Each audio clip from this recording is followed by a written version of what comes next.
I'm very pleased to welcome you here today in Ottawa for our second global conference on biologic threat reduction. The conference is organized in French, in English, and in Spanish, so please don't hesitate to ask for a headset if you need someone.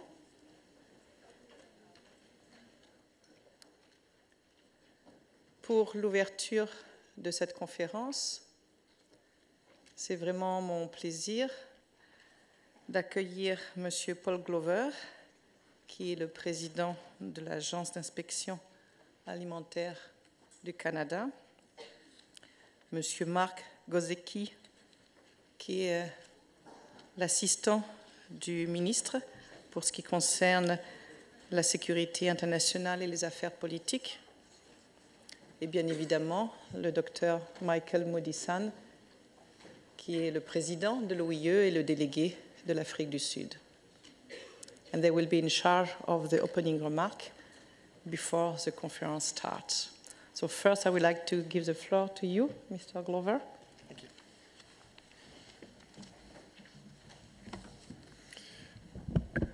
Okay. Good morning, bonjour, buenos dias. Pour aider la traduction, je vais donner mon discours en anglais. So I'll do my speech in English if you want to decide if you need to put the headset on right now rather than flipping back and forth. First of all, thank you for the kind introduction, and my thanks to the OIE for convening this conference on biological threat reduction and for choosing Canada's capital, the city of Ottawa, to hold this very important event. As the president of the Canadian Food Inspection Agency, it's my great pleasure to welcome all of you to Canada, to Ottawa, the seat of government and the home of the Canadian Food Inspection Agency's headquarters.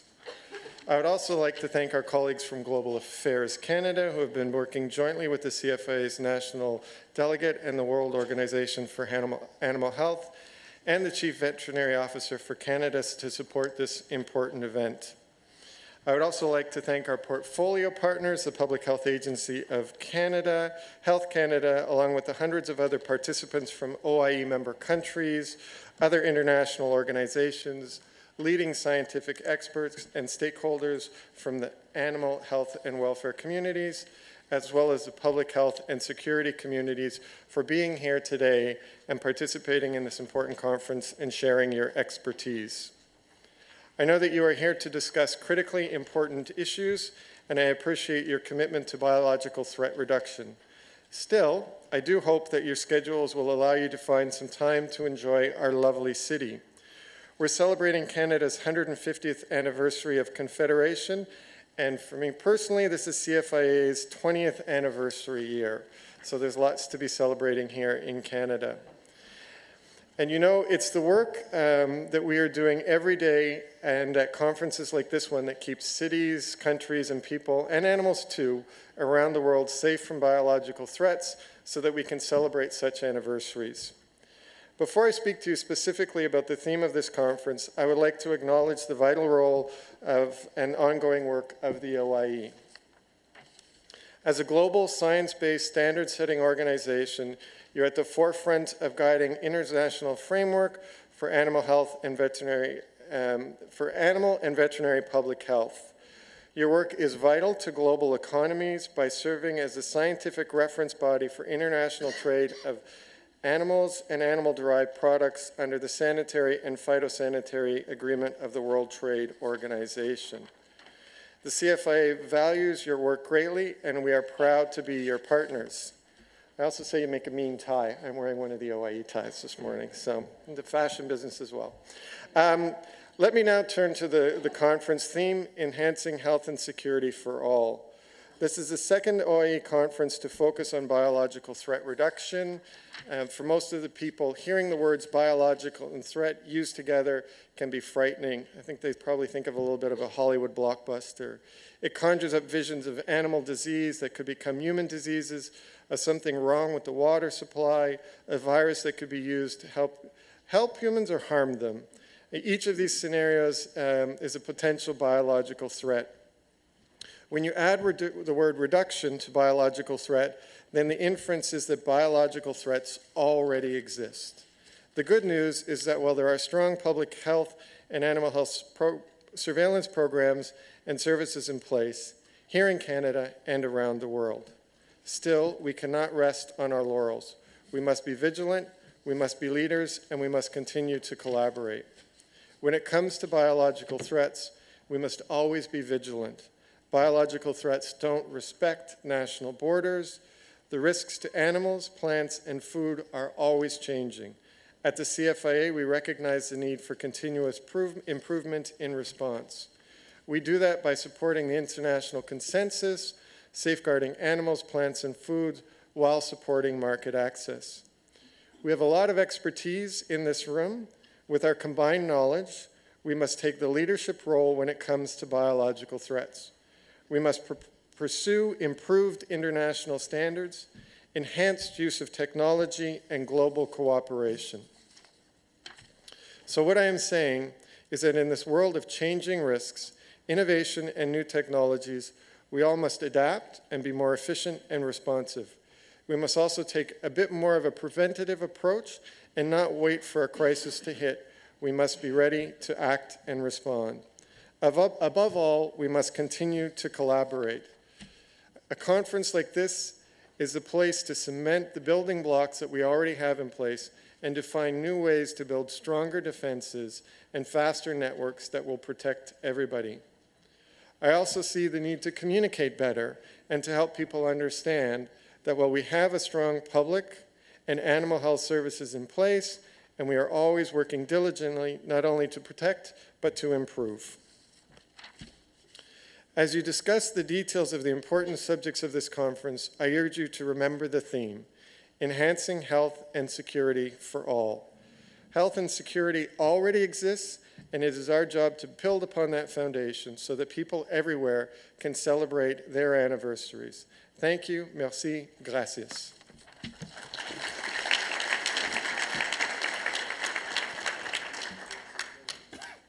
Thank you, President Clover, and thank you also for the permanent collaboration we are developing now with CFAI for so many years. Thank you very much.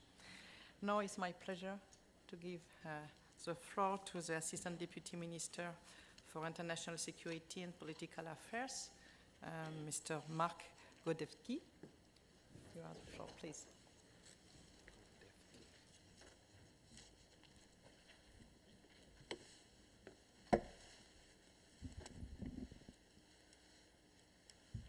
Thank you, Paul.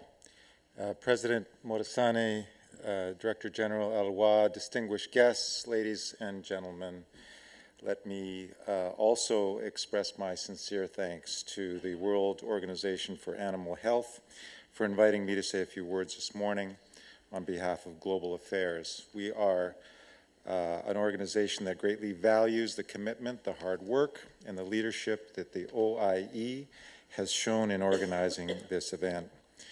We're pleased and proud to be a sponsor of this event and to have worked in such close partnership with the OIE, with our colleagues from the Canadian Food Inspection Agency, and a diverse group of experts from around the world to conceive, shape, and to deliver this important conference. I stand here today representing a government that is deeply recommitted to multilateralism and to making common cause with all countries, all organizations, all individuals willing to address threats that can only be solved through collective action. À main égale, l'optique de collaboration dans laquelle cet événement a été planifié, c'est-à-dire la façon dont nous, les nations, les communautés scientifiques, les universitaires et la société civile pouvons travailler ensemble dans divers secteurs et disciplines et au échelon régional, multinational et mondial, afin de réduire les menaces biologiques auxquelles nous sommes confrontés, une tâche ardue et parfois accablante. Somehow, it seems fitting that we begin our event on Halloween. It's a day in my country and many of yours where this evening our children will be dressing up as ghosts, ghouls, goblins, and celebrating all things frightening, fictitious, and ultimately harmless. Whereas in this room, I'm surrounded by individuals whose life's work it is to safeguard humanity from things much more frightening, deadly real, and representing a genuine threat to our world. But how real is this threat? Well, not wishing to be overly gloomy, it's important to acknowledge the magnitude of the challenge we face. Infectious diseases have plagued mankind since the dawn of time. They've proven to be ruthless, persistent, and all too adaptive, and have been responsible for unparalleled death, suffering, and economic loss. While tremendous gains have been made in recent decades, including the eradication by human means of both smallpox and rinderpest, the battle is far from won. Madagascar is currently experiencing a serious outbreak of plague, a disease that ravaged Europe in the Middle Ages, killing up to 50% of populations. According to the World Health Organization, since early August, there have been more than 1,300 cases of plague in Madagascar, with more than 100 deaths. Further to the north, there's an outbreak of Marburg virus disease in eastern Uganda, on the border with Kenya, and of monkeypox in Nigeria. Meanwhile, the OIE has active alerts for outbreaks of Newcastle disease in Bulgaria, African swine fever in Ukraine, and highly pathogenic influenza A viruses in Cyprus and Germany. Comme si la lutte contre ces maladies n'était pas suffisamment complexe, nous sommes maintenant confrontés à la possibilité très réelle de perdre certaines des armes les plus puissantes que nous utilisons pour les combattre. La résistance aux antimicrobiens, à savoir la capacité des micro-organismes d'empêcher les antibiotiques ou les antiviraux d'avoir l'effet voulu, est un problème grandissant qui touche la santé humaine et animale et qui menace notre capacité de traiter des maladies infectieuses communes. To further complicate matters, it is an unfortunate reality that there are those, and some, who seek to acquire, to modify, and to use disease deliberately as a weapon of war or terror. We need only recall the 2001 anthrax attacks in the United States that killed 5, terrified millions, and cost governments billions. For those who argue that these Amerithrax letters were an isolated incident, I remind you that a computer recovered from a Daesh or ISIS operative in Syria in 2014 contained detailed information on how to weaponize bubonic plague. And just this month, the Harvard Kennedy School released a report concluding that North Korea has the intent and the capability for sustaining a biological weapons program. While these threats, both natural and intentional, are formidable, they're not beyond our means to overcome. Key to this, however, will be enhanced cooperation, collaboration, and collective effort. It's in this spirit that the Global Affairs Canada's Weapons of Mass Destruction Threat Reduction Program, I know that's a lot to say, but that's my organization. We're here to help implement Canada's commitments to the now 31-country global partnership against the spread of weapons and materials of mass destruction. And on their behalf, our behalf, we're pleased to sponsor this conference and to be working with many of the countries and organizations gathered here today. The global partnership community has already made many important contributions to mitigating biological threats over the past 15 years. We recognize, however, that still more needs to be done. In this context, Canada will be prioritizing biological threats and biological threat reduction during our 2018 presidency of the Global Partnership and the G7. and we look forward to engaging all of our partners to identify new ways, means, and opportunities to strengthen global biological security. The Global Partnership is an international security initiative with a mandate to prevent terrorist or state acquisition and use of biological and other weapons of mass destruction. It recognizes, however, that in order to be truly successful, a much more extensive partnership is required at the so-called health security interface, that broad area that exists between the spread of natural and deliberate disease, where the interests and activities of very different sectors intersect and hopefully align. Une telle coopération multisectorielle est axée sur la reconnaissance mutuelle que, même si nos motivations peuvent être très différentes, la lutte contre les maladies naturelles par rapport à la prévention ou la détection des attaques biologiques délibérées, les outils, l'infrastructure et la capacité nécessaire à la réalisation des objectifs relatifs à la santé et la sécurité sont largement les mêmes. Multi-sectoral collaboration is central to the One Health approach and to our collective commitment to ensure that all countries have sufficient capacity to meet their obligations under the World Health Organization's international health regulations and the OIE's performance of veterinary standards pathway. This capacity is critical in minimizing the risks associated with both natural and intentional threats. The importance of multi-sectoral collaboration is also at the heart of the global health security agenda. The GHSA was launched in 2014 with the objective of strengthening global capacity to prevent, detect, and rapidly respond to all manner of infectious disease threats, whether naturally occurring, deliberately caused, or accidental. Of relevance to this conference, the GHSA, which had a high-level meeting in Uganda just last week, is rooted in the common conviction that a biological threat anywhere is a biological threat everywhere, and it is the world's responsibility to respond as one. The GHSA likewise recognizes that infectious disease outbreaks threaten peace, stability, and the economic prosperity of our world, and that the consequences of not acting are unfathomable. We all know this to be true. We must now prove that we have learned the hard lessons of the past and do more and do better to overcome sectoral, cultural, and geographic divides so as to more effectively deal with the next biological threat that will inevitably confront us. À cet égard, nous devons nous assurer de répartir les avantages et les responsabilités équitablement en portant une attention particulière aux femmes et aux filles.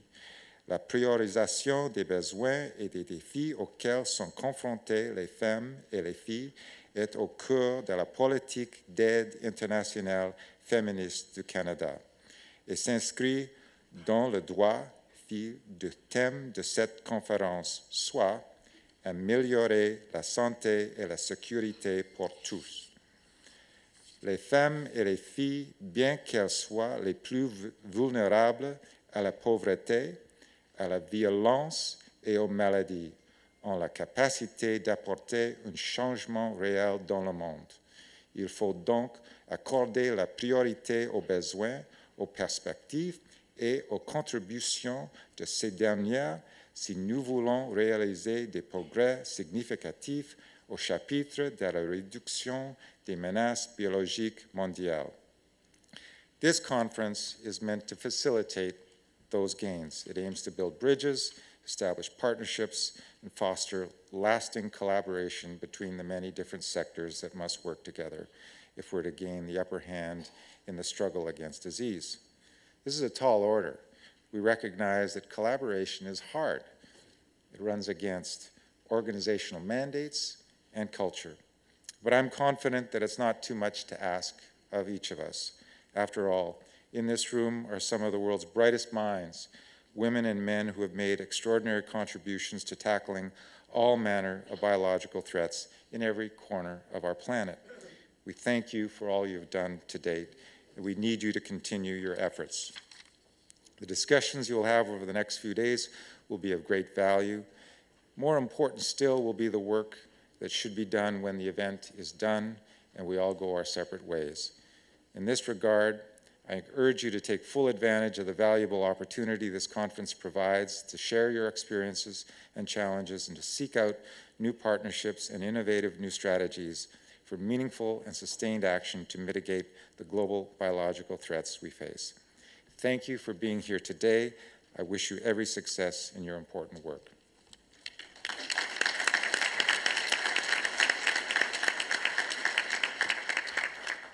Thank you, Deputy Minister, for your commitment, and let me take this opportunity to recognize in front of all the participants the importance of the support of your department to the OIE for the implementation, the development and the implementation of our activities related to biological threat reduction, in particular for the organization of our second global conference. Thank you very much. And now it's really my pleasure to give the floor to the OIE President, Dr. Michael Modisane. Please.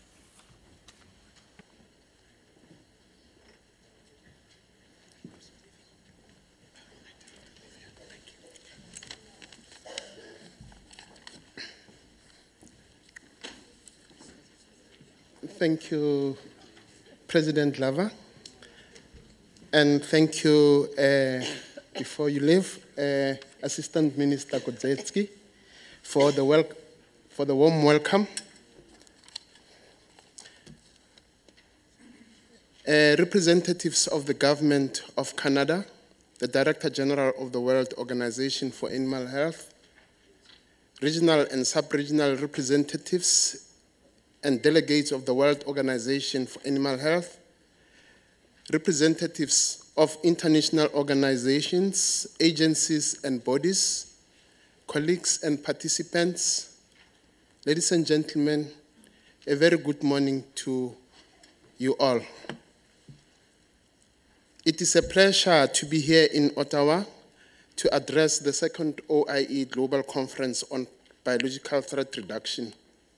We know that the first global conference was held in Paris in 2015, and it focused on raising awareness around the synergies amongst the health, law enforcement, and security sectors. The recommendations from the first conference were a call to action to strengthen the ability of public and animal health systems to prevent, detect, and respond to biological threats, whether they are deliberate, accidental, or natural. Traditionally, the OIE and its members have focused on addressing naturally occurring disease outbreaks. However, besides threats posed by naturally occurring disease outbreaks, there is a real risk that the disease may be introduced into susceptible human or animal populations following either deliberate or accidental release of an infectious agent or toxin. In recognition of this, the OIE published its first biological threat reduction strategy in the year 2012 and again in 2015. The OIE biological threat reduction strategy has a specific vision, which is a world that is safe and secure from the accidental or deliberate release of animal pathogens, including zoonosis, and therefore address the 5 key areas for action. The first one is maintaining scientific expertise as well as setting standards and guidelines. Second, good governance, capacity building, and implementation of the One Health concept. Third, global disease intelligence and updates on the latest methods for disease prevention and control.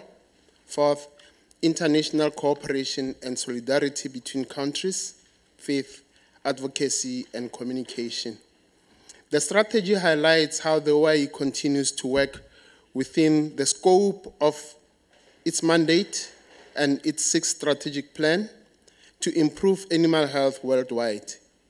The OIE's programs and activities, starting from implementation of the performance of veterinary services pathway to PVS International Health Regulation Bridging workshops, to laboratory twinning projects, to activities in the veterinary legislation support program, to the training of OIE focal points, even to the renovation of the World Animal Health Information System, all have a role to play in biological threat reduction. You may be aware that OIE was founded in 1924 in response to an outbreak of rinderpest, and this impetus of the 28 founding members states to establish an international agreement to collect information on animal disease outbreaks and to share the information so that countries would take action to protect their livestock. The agreement also sought to disseminate information on the most effective methods of controlling infectious animal diseases that were devastating livestock. Rinderpest was eventually declared eradicated in 2011 and is a specific example of how concerted efforts of international, intergovernmental and regional organizations, national governments, individuals, and the private sector can result in a remarkable achievement. From the beginning, the OIE has sought to implement its mandate in close collaboration with experts, stakeholders, and partners to improve animal health. The collaborative spirit has been extended to the reduction of biological threats. Over the past number of years, opportunities arose to explore the relationship between health and security, in particular, to work together to address the burden of infectious animal disease and zoonosis that fall within the natural occurring and the accidental or deliberate release categories. Biological threats, in the sense of the OIE definition, encompass the latter: all non-natural disease outbreaks specifically.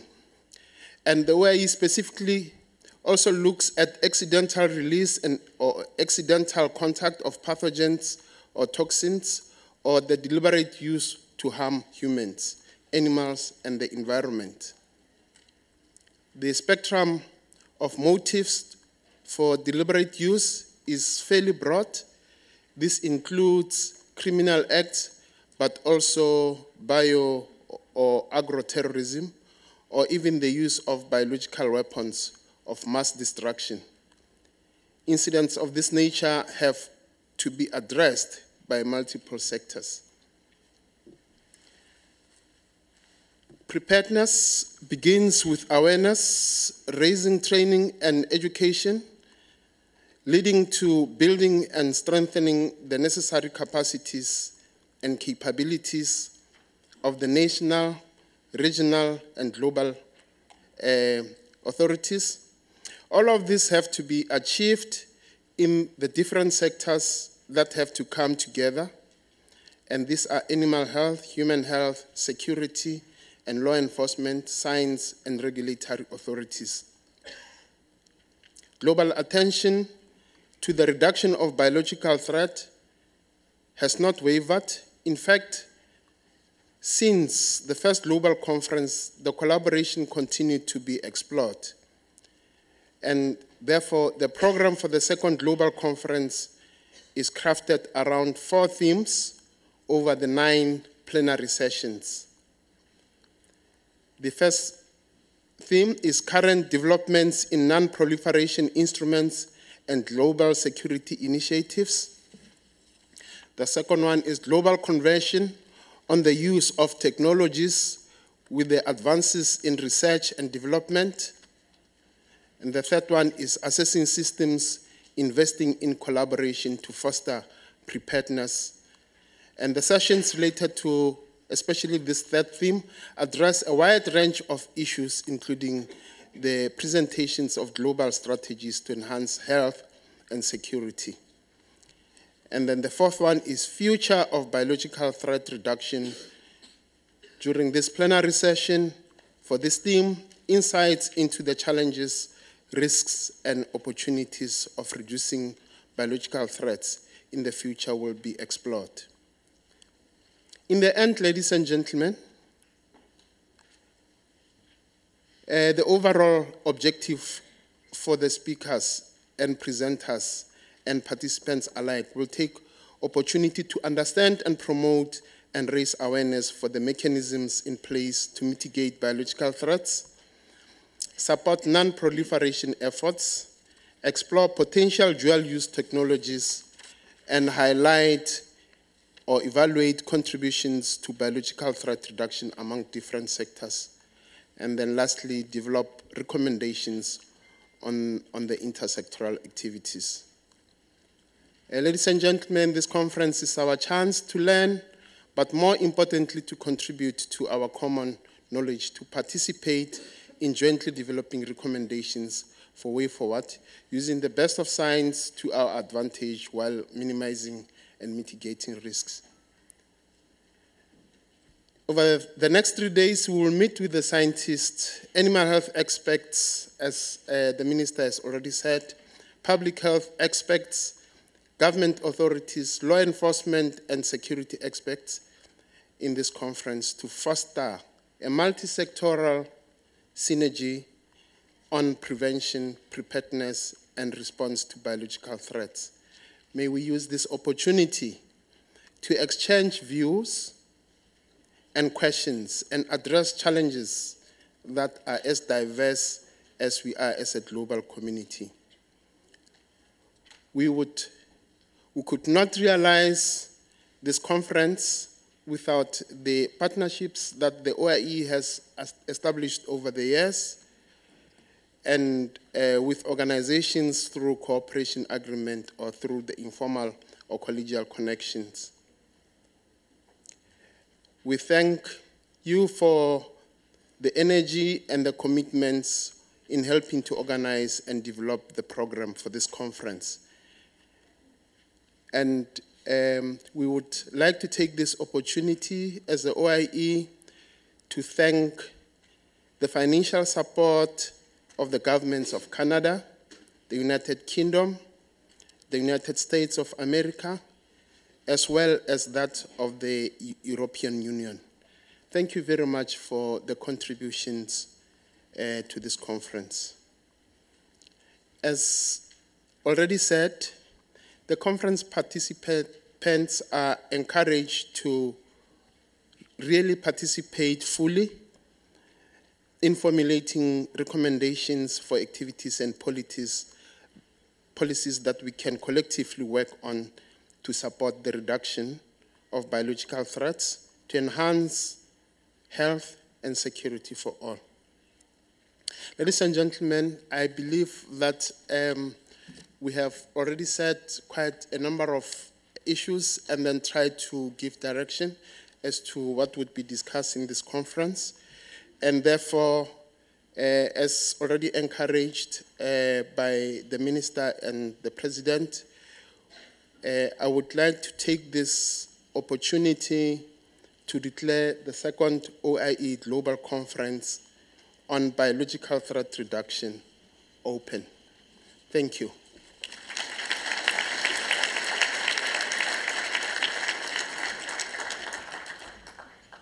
Thank you, President Modisane,